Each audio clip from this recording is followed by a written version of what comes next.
ಗೊತ್ತಿಲ್ಲ ನಮ್ಗೆ ಯಾರಂತ ಗೊತ್ತಿಲ್ಲ ಆ ಫೇಸ್ಬುಕ್ ಗೊತ್ತಿಲ್ಲ ನನಗೆ. ಆ ಫೇಸ್ಬುಕ್ ಅಂದ್ರೇನು, ಫೇಸ್ಬುಕ್ ಅಂದ್ರೆ ಗೊತ್ತಿಲ್ಲ ನಮಗೆಲ್ಲ. ಕಳಿಸ್ತಾ ಇದ್ದಾರೆ, ಬರ್ತಾ ಇದ್ದಾವೆ. ಅದು ಎಲ್ಲರೂ ಫೋನ್ ಮಾಡ್ತಾರೆ, ನಮ್ಗೆ ಪರಿಚಿತರು, ಗೊತ್ತಿದ್ದರು, ಸಂಬಂಧಿಕರು ಅವೆಲ್ಲ ಫೋನ್ ಮಾಡ್ತಾರೆ. ಅವಾಗ ನಾವು ಇವ್ರನ್ನೆಲ್ಲ ವಿಚಾರ ಮಾಡಿದ್ರೆ ಹಿಂಗೇನು ಬರ್ತಾವೆ ಅಂತ ನನ್ನ ಮಗಳು ಬಂದಾಗ ಎಲ್ಲಿ ತೋರಿಸ್ತಾ ಇದ್ಲು. ಅದ್ರ ಬಗ್ಗೆ ನನಗೇನು ಮಾಹಿತಿನ ಕಾಳಷ್ಟು ಮಾಹಿತಿ ಇಲ್ಲ. ಅದು ಏನು ಫೇಸ್ಬುಕ್ ಅಂದ್ರೇನು, ಫೇಕ್ ಏನಂದ್ರೆ ಅದು ಬರ್ತಾ ಇದ್ದಾವಂತೆ. ಅದು ದಯಮಾಡಿ ಅದು ಆಗಬಾರ್ದು ಅಂತ ಅಂತಾರೆ. ಯಾರ ಪುಣ್ಯಾತ್ಮರಿಗೆ ಕೈ ಮುಗಿದು ಆ ರೀತಿ ಮಾಡಬೇಡ್ರಿ. ನಮಗೆ ಬೇಕಾದಷ್ಟು ಸಾಕಷ್ಟು ನೋವಾಗಿದೆ. ಆ ನೋವಿನಲ್ಲಿ ಮತ್ತೆ ಮತ್ತೆ ಗಾಯ ಮಾಡಬೇಡ್ರಿ ಅಂತ ಕೇಳ್ಕೊಂತ ಇದ್ದೀವಿ. ಹೊರಗೆ ಬಂದಿದ್ದಾರೆ, ಪ್ರಯತ್ನ ಮಾಡೋ ಚಾನ್ಸಸ್ ಜಾಸ್ತಿನೇ ಇದೆ. ಒಂದು ವೇಳೆ ಬಂದರೆ ನಿಮ್ಮ ನಿಲುವು ಯಾವ ಥರ ಇರುತ್ತೆ? ಅಲ್ಲ, ಅದಕ್ಕೆಲ್ಲ ನಮ್ಮ ಹಿತೈಷಿಗಳಿದ್ದಾರೆ, ಅವರೆಲ್ಲ ಚಿಂತನೆ ಮಾಡ್ತಾರೆ. ನಾನು ವೈಯಕ್ತಿಕವಾಗಿ ಅದು ತೀರ್ಮಾನ ತಗೊಳ್ಳೋಂಗಿಲ್ಲ.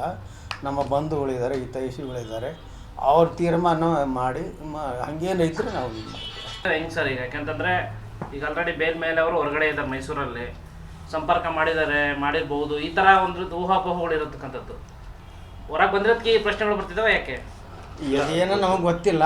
ಆದರೆ ಮಾಧ್ಯಮ ಇವೆಂಥ ಮೊಬೈಲ್ನಲ್ಲಿ ಬರ್ತಾ ಇದ್ದಾವೆ ಅಂತ ಭಾಳಷ್ಟು ಸೋಷಿಯಲ್ ಮೀಡಿಯಾದಲ್ಲಿ ಬರ್ತಾ ಇದ್ದಾವೆ ಅಂತ ಎಲ್ಲರೂ ಕೇಳ್ತಾ ಇದ್ದಾರೆ. ಅದಕ್ಕೆ ನಾವು ಇಷ್ಟೇ ಹೇಳೋದು, ನಮ್ಗೆ ನಾವು ಅವ್ರನ್ನ ಯಾರನ್ನೂ ಕಾಂಟ್ಯಾಕ್ಟ್ ಮಾಡಿಲ್ಲ, ಅವರು ನಮ್ಮನ್ನು ಕಾಂಟ್ಯಾಕ್ಟ್ ಮಾಡಿಲ್ಲ, ನಮಗೆ ಯಾರು ಕೊಟ್ಟಿಲ್ಲ, ನಾವು ಇಸ್ಕೊಂಡಿಲ್ಲ. ಅಷ್ಟು ಮಾತ್ರ ನಾವು ಹೇಳ್ಬೋದು. ಅದು ಉಳಿದೆಲ್ಲ ಕೋರ್ಟು ಕಚೇರಿಗೆ ಬಿಟ್ಟು ವಿಚಾರ. ಆಮೇಲೆ ಮಾಧ್ಯಮದ ಮುಖಾಂತರ ನಾನು ಕಾನೂನು ಪಂಡಿತರನ್ನ ಕೇಳ್ಬೇಕಂತ ಅನಿಸಿರೋದು ಏನಂದರೆ, ಯಾಕೆ ಇದೆಲ್ಲ ಆಗ್ತಾಯಿದೆ ಅಂತಂದು ನನಗೆ ಗೊತ್ತಾಗ್ತಿಲ್ಲ. ಈ ಸೋಷಿಯಲ್ ಮೀಡಿಯಾ ಅಂದ್ರೇನು, ಇದೇನು ಅಂತಂದು ಏನು ನಮ್ಗೆ ಗೊತ್ತಾಗ್ತಿಲ್ಲ. ಈ ಥರ ಅವ್ರಿಗೆ ಹೆಂಗೆ ನಾವು ಅವ್ರನ್ನ ನಾವೇನಾರು ಯಾವ ರೀತಿ ಅವ್ರಿಗೆ ಇದು ಮಾಡಬೇಕು ಅಂತ. ಅದಕ್ಕೆ ದಯಮಾಡಿ ಈ ಫೇಸ್ಬುಕ್ ಏನಿದ್ದಾರೆ ಇವ್ರು ಹಾಕ್ತಾರೆ, ಅವ್ರನ್ನ ದಯಮಾಡಿ ಪ್ರಾರ್ಥನೆ ಮಾಡ್ಕೊತೀವಿ, ಇಂಥ ಒಂದು ಮೆಸೇಜ್ ಹಾಕಬೇಡ್ರಿ, ನಮಗೆ ಭಾಳ ನೋವಾಗುತ್ತೆ, ನಮಗೆ ಇದಾಗುತ್ತೆ ಅಂತ ನಾವು ಅವರಲ್ಲಿ ಪ್ರಾರ್ಥನೆ ಮಾಡ್ಕೊತಾ ಇದ್ದೀವಿ. ಅವ್ರ ಪರವಾಗಿ ಯಾರಾದರೂ ಸಂಪರ್ಕ ಮಾಡಿದ್ರ ಅಂತ ಆ ಥರ ಈಗ ರೂಮರ್ಸ್ ಬರ್ತಿರೋದು? ನಮ್ಮನ್ನು ಯಾರು ಸಂಪರ್ಕ ಮಾಡಿಲ್ಲ, ನಮಗೆ ಯಾರು ಗೊತ್ತಿಲ್ಲ. ನೀವು ಕೂಡ ಸಂಪರ್ಕ ಮಾಡೋದು ಯಾರು ಮಾಡಿಲ್ಲ.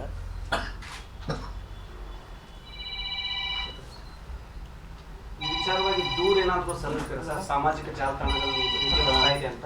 ಇಲ್ಲ, ಅದೇ ನಿಮ್ಮ ಮೂಲಕನೇ ಈಗ ನಾವೇನು ಮನವಿ ಮಾಡ್ತಿದ್ದೀವಲ್ಲ, ಅದೇ ಮುಖ್ಯವಾಗಿ. ಬೇಡ ಅವರು ನಿಮಿಷ ಮಾತಾಡ್ತಾರೆ ಸರ್. ಹಾಂ.